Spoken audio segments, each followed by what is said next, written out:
Hello all my peeps, and you know who I am. I am, of course, your two-time current KOTA World Champion, Preston Boger.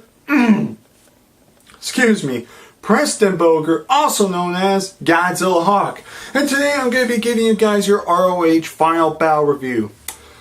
First of all, I want to say, originally I was going to do a ROH review. I didn't know about the live reactions because, you know, I didn't know who was going to be up, but I was originally going to do a review with Brandon. First of all, Brandon couldn't make it. He was busy that day, so he couldn't watch the pay-per-view. So I ended up live streaming it.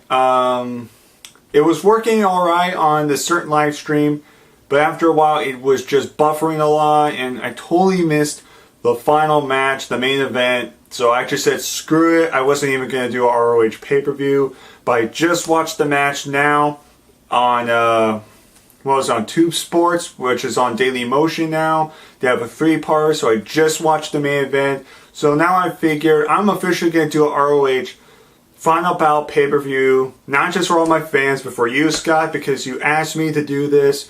And I need to get my thoughts out because by far this is one of the best wrestling products I've ever seen. I need to start watching ROH right now. I am dead freaking serious. Holy shit.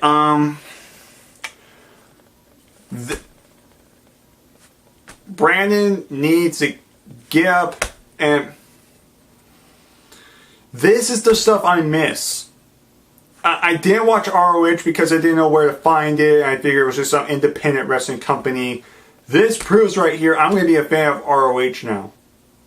That's saying a lot. This was my first ROH pay-per-view, and damn, it was really good. I'm stuck with watching TNA, which is already, you know, pre-taped, and right now they're on a little hiatus, so right now there's no real TNA, and TNA's been always off, up and down, up and down. I guess most people could say it's been down, but you know what? That's your guys' opinion, but my opinion is remote for sometimes is really good, but there are other times where it's just Now you got WWE, now everybody knows the state of WWE at this moment. Mostly it's stupid. You got a part-time champion, you got stupid Bunny and Arrow's feuds. They're releasing great talent that should be used properly, and this and that. But now I'm watching shows like NXT, which is awesome wrestling, which I'm hoping maybe I can maybe even do a live reactions for the NXT Revolution, maybe with Brandon this Thursday. Since that's Thursday and Brandon doesn't work, and I come back from work around 2:30, I figure Brandon and I can not only do a live reactions but also a review. So I'll definitely do something for NXT with Brandon on that day. Also, I got Lucha Underground, the new Mexican wrestling product. It's only an hour long, and holy crap, that's wrestling. If you haven't watched Lucha Underground yet, and you're a fan of wrestling, especially high-flying, quick-paced wrestling, and especially if you're a fan of Chavo Guerrero, or Ezekiel Jackson, or John Morrison, you're just a fan of high flyers, you know, all these different types of wrestling type styles, and that product's for you. Now I have ROH. I want to start watching ROH now. I didn't watch NXT because I thought it was garbage. It's awesome. I started watching Lucha Underground. It's great. Now I'm starting to watch ROH now thanks to this pay-per-view, and this pay-per-view blew my mind. It blew it out of the park. TNA didn't even come close, and WWE certainly didn't come close either. TNA was closer to this pay-per-view ever to being slightly better, but WWE, not a chance. Not a chance whatsoever. Screw that PG product. This, my friends, was the real deal. Now, hang on just a sec, because I actually got the results of each match on the my TV right here. So I'm going to be kind of looking towards the TV screen. Sorry, I thought I heard something. On the TV screen, So I'm going to give you guys the results and my honest opinion on each match. The opener was a 4-corner survival match. Hanson versus Jimmy Jacobs versus BJ. Just gonna call him BJ. Versus.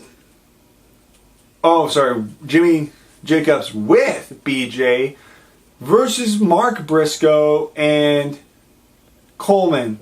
I think that's Cat Price Coleman, I believe. Sorry, I'm a little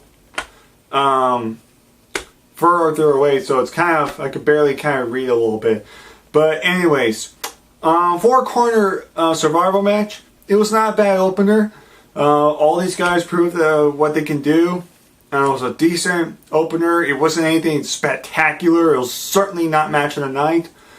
But for what it wasn't a bad opener, and Henson ended up winning the match. Again, these guys worked well together. It was a pretty decent opener. Next, it was Roderick Strong versus Adam Page. They had a little build-up going to this. Apparently, Roderick Strong is one of the best Ring of Honor participants. Again, this was a good match. It was a good, well-paced wrestling match. Both these guys worked really well together, and Roderick ended up winning the match. Like I said, I don't really want to talk too much of some of these matches, just because I really want to talk about the main event. But like I said, the second match was not bad at all. It was a good-paced wrestling match. Next, we got Michael Ian defeating Ciampa, I believe. Pretty much the big fat psychopath versus the other big psychopath. And apparently, Ciampa, apparently there's a rule on him that if he attacked a ref or he attacked an official or did something wrong, that he would get fired. Again, this match was okay. This definitely proved that both these guys can again work well together. It was not the greatest match ever. It was not match of the night, but it was very entertaining and kept my interest. The fact that two big guys like these guys moved as well as they did.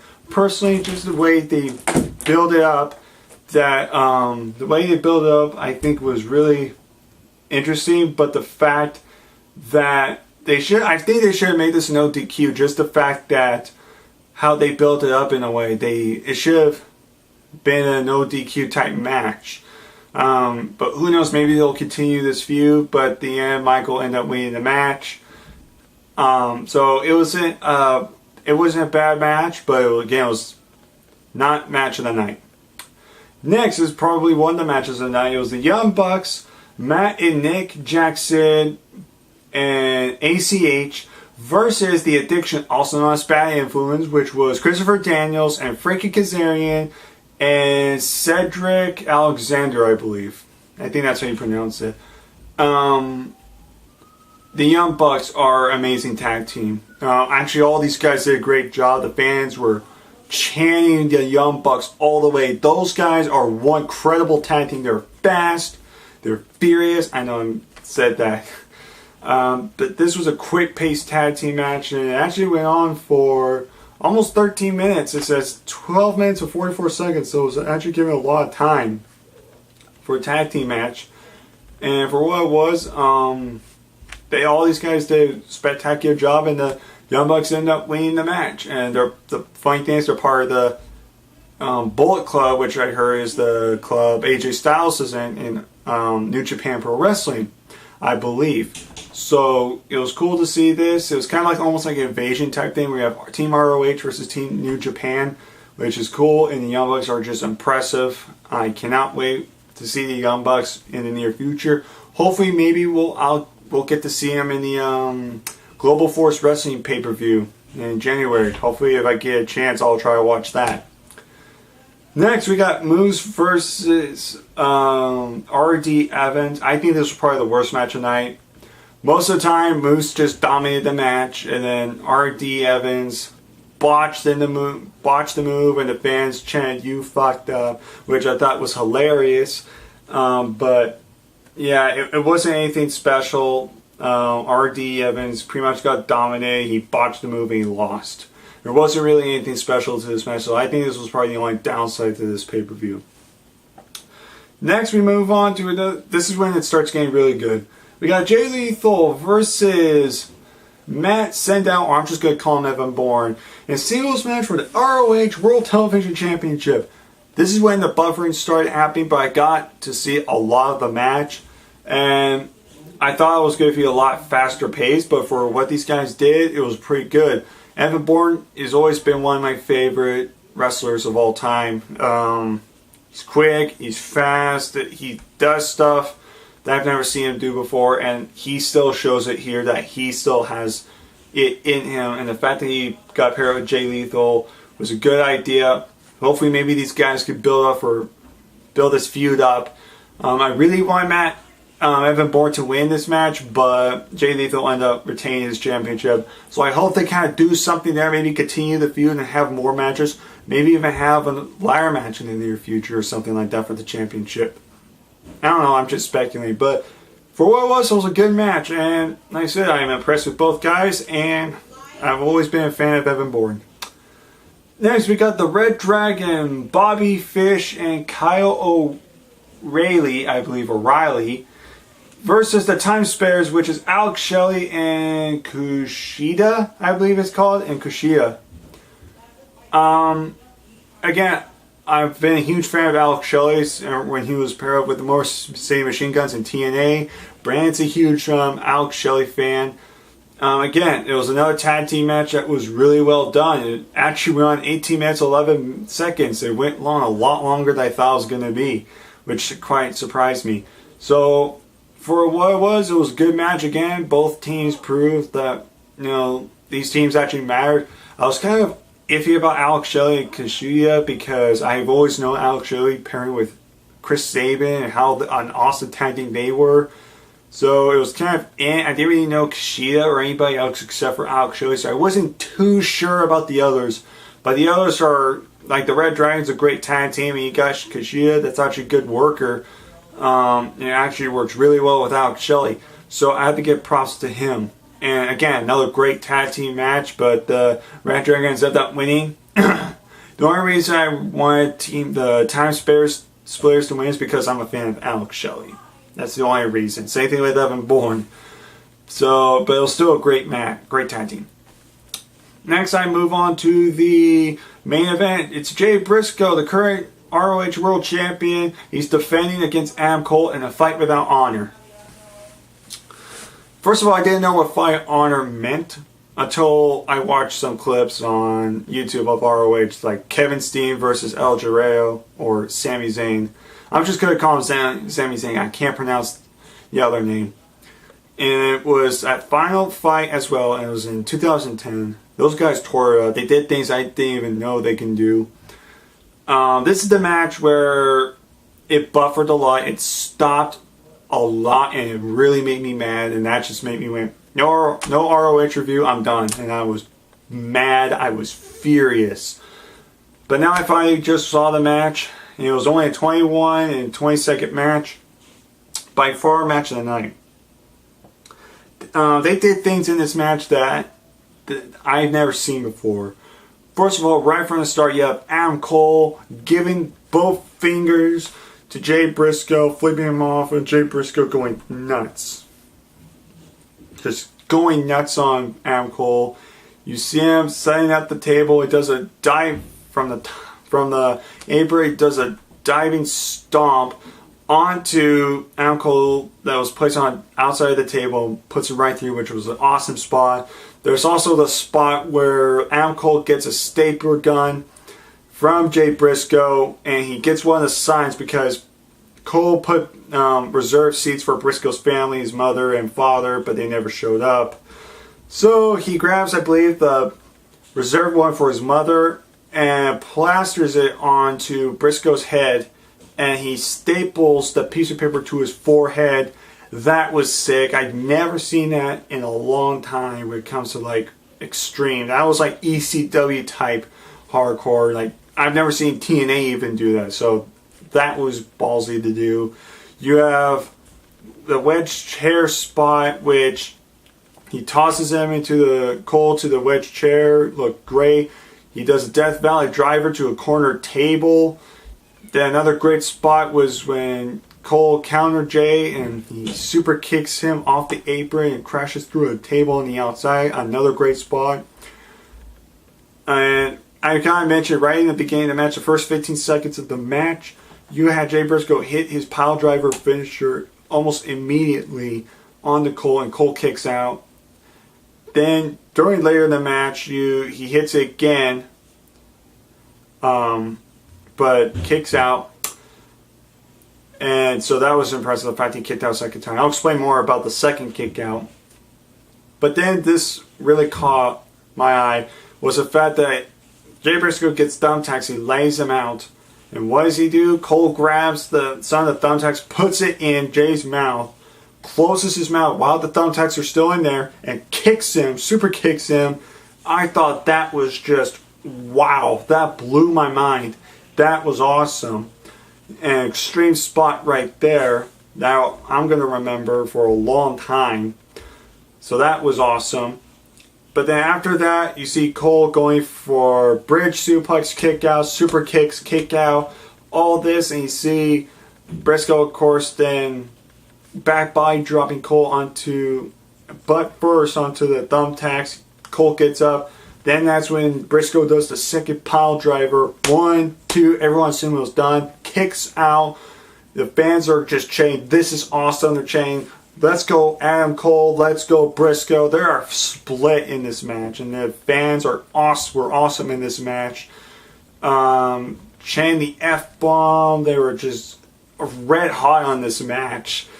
And so then finally, what does Briscoe do? Thanks to Adam Cole, he brought the championship in the match. Briscoe ends up hitting a pile driver one last time on the belt. 1, 2, 3. Briscoe's still your ROH champion. Like I said, I didn't know much about all these wrestlers, but I can tell you all these wrestlers have earned my respect, because this was almost a complete A+ pay-per-view in my eyes. This was an almost. I say this was probably about an A- just because of one match. And maybe two. But one match was just flat out nah.